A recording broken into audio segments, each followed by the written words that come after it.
नमस्कार दोस्तों, मेरा नाम है विवेक कुमार पांडे और आप देख रहे हैं मेरा YouTube channel KYBM know your body and medicine में। दोस्तों, पिछली क्लास में मैंने आपको पढ़ाया था characteristic of living human organism के बारे में, जिसमें हमने 6 लाइफ प्रोसेसेस के बारे में पढ़ा था। वो एक बार फटाफट हम रिवाइज कर लेते हैं। पहला लाइफ प्रोसेस था आपका जो है मेटाबॉलिज्म, दूसरा था रिस्पॉन्सिवनेस, तीसरा था आपका मूवमेंट, चौथा था ग्रोथ, पांचवा था आपका डिफरेंशिएशन और छठवां था आपका रिप्रोडक्शन। तो ये हमने पिछले क्लास में पढ़ा दिया है। अगर आपको देखना है तो उसका लिंक मेरे डिस्क्रिप्शन में मैंने दे रखा है, वो आप जाकर देख सकते हैं।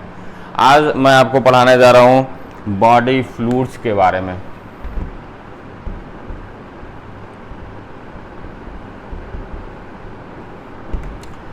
बॉडी फ्लूइड्स क्या होता है? बॉडी मतलब शरीर और फ्लूइड मतलब होता है तरल पदार्थ। जो भी हमारे शरीर के अंदर जो तरल पदार्थ पाया जाता है उसी को हम बॉडी फ्लूइड कहते हैं। इसको इस तरह से डिफाइन किया गया है कि बॉडी फ्लूइड्स जो होते हैं are dilute watery solution containing chemical substances that are found inside the cell as well as surrounding them। मतलब ये बॉडी फ्लूइड जो होता है ये एक वाटरी सोल्यूशन होता है। ये अगर हमारा एक सेल है, ये हमारा आपका सेल है, तो हमारा ये बॉडी फ्लूइड जो होता है वो सेल के अंदर भी पाया जाता है। सेल के अंदर भी ये हमारा बॉडी फ्लूइड होता है और सेल के बाहर भी ये पाया जाता है। ये एक हमारा वाटरी सॉल्यूशन होता है जिसमें बहुत सारे आपके केमिकल्स डिसॉल्व्ड रहते हैं। ठीक है,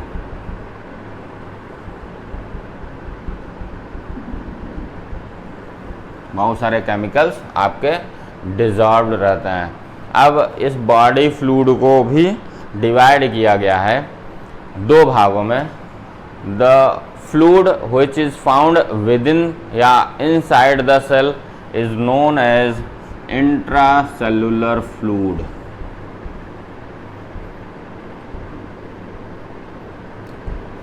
वह बॉडी का फ्लूइड जो कि हमारे इस कोशिका सेल के अंदर पाया जाता है उसी को हम इंट्रा मीन्स होता है इनसाइड, और सेलुलर मतलब सेल, यानी सेल के अंदर पाए जाने वाले फ्लूइड को हम इंट्रासेलुलर फ्लूइड कहते हैं।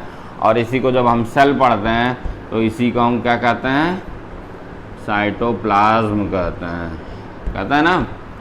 तो ये हमारा इंट्रासेलुलर फ्लूइड या साइटोप्लाज्म ऑफ द सेल होता है। ठीक है, and the fluid which is found outside the cell, जो सेल के बाहर पाया जाता है उसको क्या कहा जाता है? इसको कहते हैं एक्स्ट्रा सेलुलर फ्लूइड। इसको एक्स्ट्रा सेलुलर फ्लूइड या शॉर्ट फॉर्म में इसको हम ECF कहते हैं, एक्स्ट्रा सेलुलर फ्लूइड। इसी तरह से इंट्रा सेलुलर फ्लूइड को शॉर्ट फॉर्म में हम ICF कहते हैं, इंट्रा सेलुलर फ्लूइड।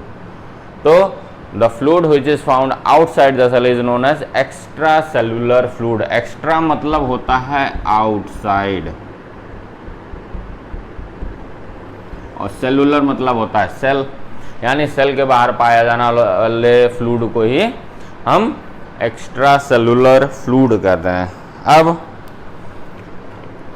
ये एक्स्ट्रा सेलुलर फ्लूइड जो होता है ये भी जो है अलग अलग जगहों पर पूरे हमारे शरीर में तो फैला है। भाई ये हमारा सेल के अंदर जो फ्लूइड होता है उसको हमने साइटोप्लाज्म या इंट्रासेलुलर फ्लूइड कर दिया। अब ये एक्स्ट्रा सेलुलर जो सेल के चारों ओर पाया जाता है, ये पूरे बॉडी में यही फ्लूइड होता है एक्स्ट्रा सेलुलर फ्लूइड, लेकिन अलग अलग जगहों पे ये अलग अलग नाम से जाना जाता है। तो इसके बहुत सारे नाम हैं, वो आप देखिए। अब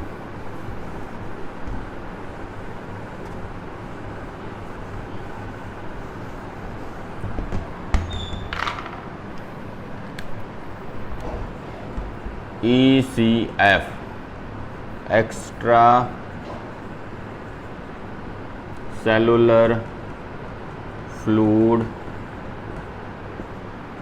कहते हैं extracellular fluid that fills the narrow spaces between the cells of tissues is known as interstitial fluid. Interstitial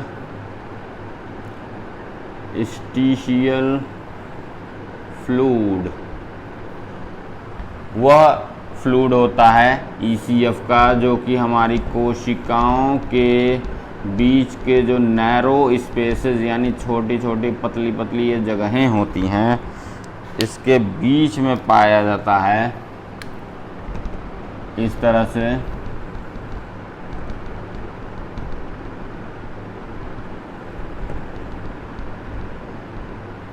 कोशिकाओं के बीच में जो नैरो स्पेसेस होते हैं उसमें जो आपका फ्लूइड पाया जाता है एक्स्ट्रा सेलुलर फ्लूइड, उसी को हम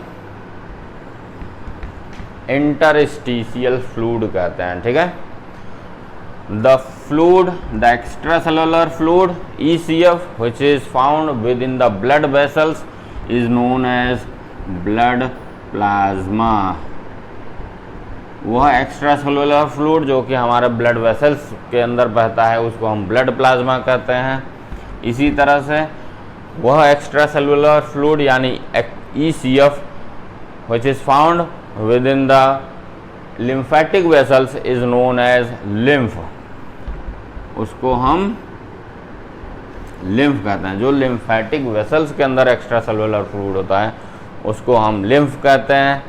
इसी तरह से the fluid which is found in and around the brain and spinal cord, यानी हमारे ब्रेन, ये जो ब्रेन खोपड़ी में होता है और जो रीढ़ की हड्डी के अंदर जो है आपका स्पाइनल कार्ड पड़ा होता है, उस ब्रेन को चारों तरफ से, उसके चारों तरफ जो फ्लूइड पाया जाता है और ब्रेन के अंदर जो फ्लूइड पाया जाता है वो एक्स्ट्रा सेलुलर फ्लूइड किस नाम से जाना जाता है? उसको बोलते हैं cerebro spinal fluid.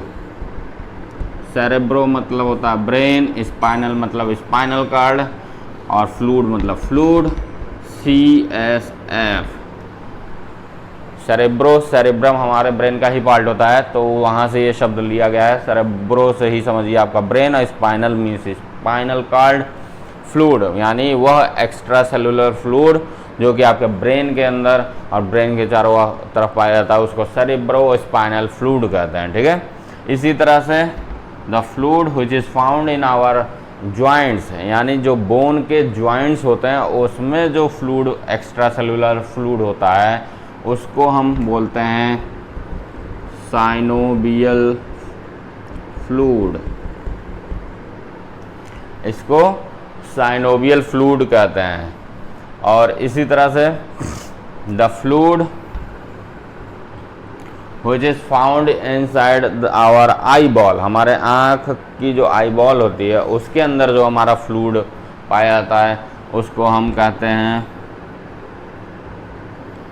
Aqueous humour. और क्या बोलते हैं? दो चीज़ें पाई जाती हैं, एक एक्वस ह्यूमर, एक विट्रियस बॉडी पाई जाती है। तो ये सारे डिफरेंट नेम्स हैं, उनके लोकेशन के हिसाब से अलग अलग लोकेशन पे एक्स्ट्रा सेलुलर फ्लूइड को हम अलग अलग नाम से जानते हैं। जो हमारी कोशिकाओं के नैरो स्पेसेस में पाए जाते हैं उसको इंटरस्टिशियल फ्लूइड कहते हैं। जो हमारे ब्लड वेसल में होती है उसको ब्लड प्लाज्मा, जो लिम्फेटिक वेसल्स में होती है उसको लिम्फ कहते हैं। जो हमारे ब्रेन और स्पाइनल कार्ड के अंदर और बाहर होते हैं उसको सेरेब्रो स्पाइनल फ्लूइड कहते हैं। जो हमारे बॉडी के जॉइंट्स में पाए जाते हैं उसको साइनोवियल फ्लूइड कहते हैं। जो हमारी आँख के अंदर पाया जाता है आई बॉल के अंदर उसको एक्वस ह्यूमर और विट्रियस बॉडी बोलना है। ठीक है, कहा जाता है कि ये टोटल जो इतना हमारे बॉडी में एक्स्ट्रा सेलुलर फ्लूइड होता है इसका 75% जो होता है वो आपका इंटरस्टिशियल फ्लूइड होता है और 20% हमारा ये ब्लड प्लाज्मा होता है। कितना हुआ? 75, 20, 95। बाकी जितने भी फ्लूइड हैं ये आपको बताया मैंने नाम, ये सब मिला करके आपका केवल 5% ऑफ एक्स्ट्रा सेलुलर फ्लूइड, इस ECF का केवल 5% हिस्सा होता है, ठीक है।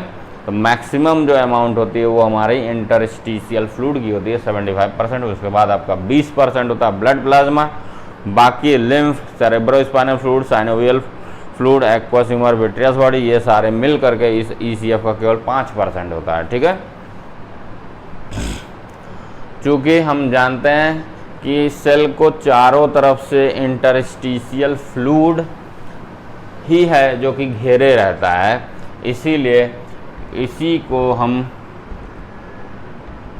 Milieu MILIEU interior INTERIEUR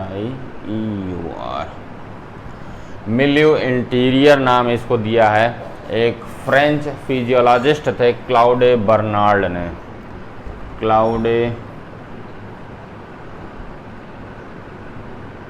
Claude Bernard साहब थे एक French physiologist.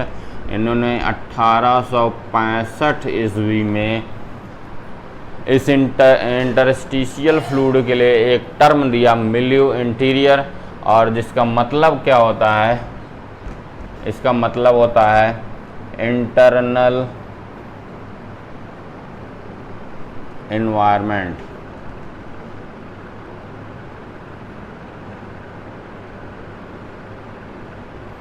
Internal environment, milieu interior का मतलब इंटरनल एनवायरनमेंट। तो जो हमारे इंटरस्टिशियल फ्लूइड होता है जो कि हमारे कोशिकाओं को चारों ओर से घेरे रहता है, उसी के लिए ये एक फ्रेंच फिजियोलॉजिस्ट थे क्लाउडे बर्नार्ड। इन्होंने 1865 में एक टर्म इसको दिया था मिल्यू इंटीरियर, जिसका मतलब होता है इंटरनल एनवायरनमेंट। हम कहते हैं ना हमारा इंटरनल, शरीर का internal environment and external environment. तो यही दिस इज़, जब हम इंटरनल एनवायरनमेंट बोलते हैं तो उसका मतलब यही होता है कि हमारा this is the internal environment, that is the interstitial fluid which is found around the cells. अब देखिए, ये जो इंटरस्टिशियल फ्लूइड जो कि हमारे सेल्स को चारों ओर से सराउंड करता है, ये इंटरस्टिशियल फ्लूइड के ही थ्रू जो भी आपके न्यूट्रिएंट्स होते हैं, जो भी केमिकल्स होते हैं like glucose, carbon dioxide, oxygen, इन सभी का एक्सचेंज कोशिकाओं का जो है ब्लड प्लाज्मा के थ्रू होता रहता है। कैसे होता है इसको हम देखते हैं आगे। देखिए, जैसे हमारी ये बॉडी सेल्स हैं, हम थोड़ा सा बड़ा बड़ा बना लेते हैं। ये हमारी बॉडी सेल्स होती हैं, ठीक है। और ये हमारी एक ब्लड कैपिलरी है,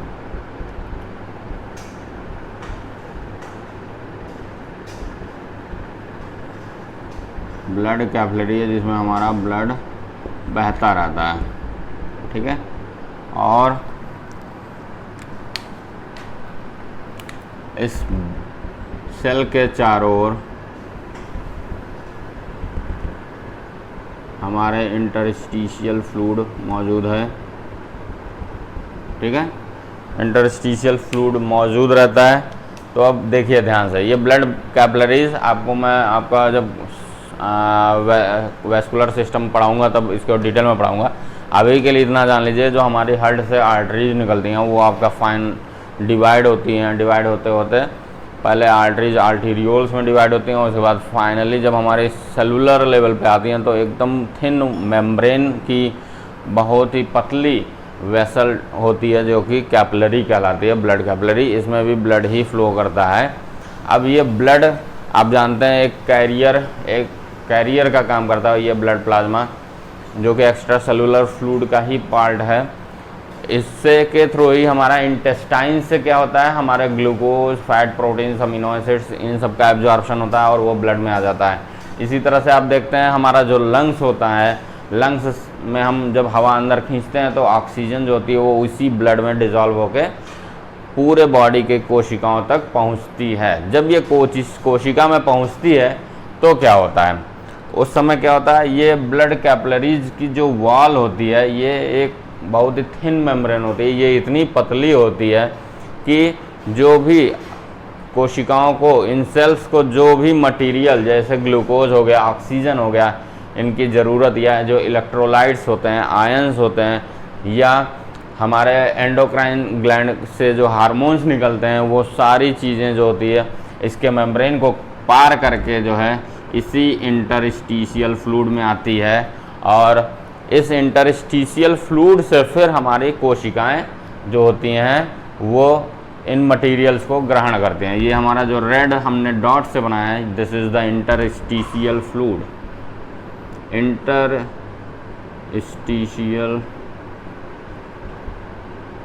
फ्लूइड, ये हमारी ब्लड कैपिलरी है।